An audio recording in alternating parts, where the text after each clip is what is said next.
Olá, povo! Então, tô aqui aproveitando esse tempinho agora à tarde para terminar de estudar, de orar e de preparar para o culto.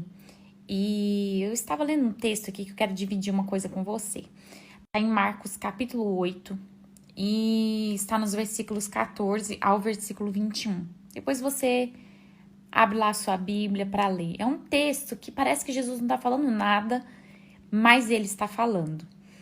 Ele diz o seguinte, que depois que Jesus já tinha feito milagres de multiplicação de pães e tudo mais, os discípulos eles saem em viagem, eles esquecem de levar comida.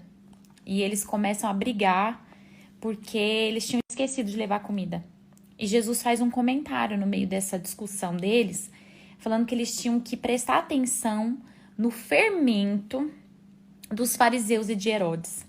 Não sei se você já prestou atenção nesse texto, mas algo me saltou aos olhos, embora não seja o que eu vou ministrar hoje à noite com vocês na igreja e tudo, mas eu gosto sempre de estar lendo a palavra de Deus, algo que não vai ser ministrado só para Deus ainda continuar ministrando coisas novas no meu coração. Eu gosto muito disso, de ter um tempo de comunhão com Deus.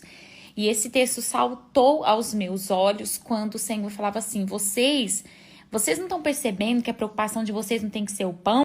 Eu acabei de multiplicar o pão. Quantos cestos de pães sobrou na mão de vocês? Vocês têm olhos, mas não veem. Vocês têm boca, mas vocês não falam. Vocês não conseguem entender. Vocês não se lembram de nada. Vocês não escutam nada do que eu estou fazendo por vocês. E muitas vezes nós estamos nessa mesma posição que os discípulos. Nós não estamos percebendo o que está acontecendo ao nosso redor e estamos prestando atenção no nosso pão, né? Nós queremos o que nós queremos. Literalmente, os discípulos, eles estavam preocupados no pão deles.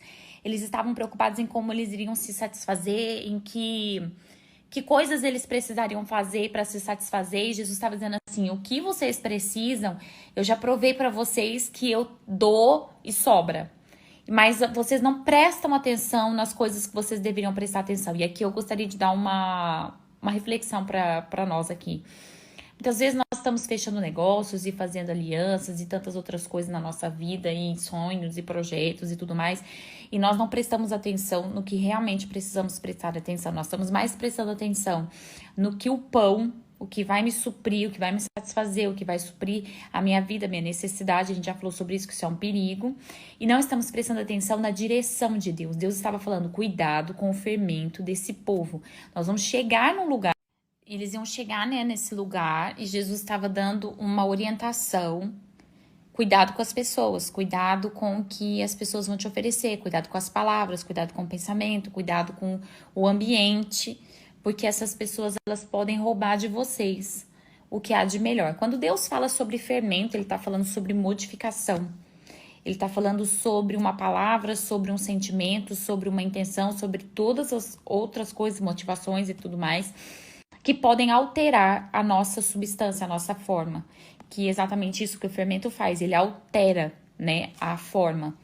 E a fórmula, muitas vezes. Então, nós precisamos nos atentar a esse conselho de Jesus.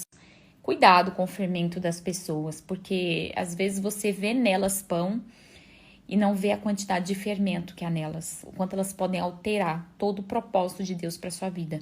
Nós usamos o fermento numa massa quando a gente não quer esperar o tempo natural daquela massa crescer. Todo mundo tem um tempo para o propósito de Deus na sua vida se estabelecer, crescer, se formar e tudo mais. Mas muitas vezes nós somos levados a usar esse fermentinho, né, de querer apressar as coisas, fazer as coisas de maneira fora do normal, fora do natural. Eu vou te dizer uma coisa. Deus sempre gostou de trabalhar as coisas de maneira natural. Ele não vai fazer com que você amadureça de um dia para o outro, ele não vai formar em você um propósito sem que você passe pelos processos, ele não vai nos fazer vivenciar o amanhã sem nós termos vivido hoje. Então, cuidado com os fermentos.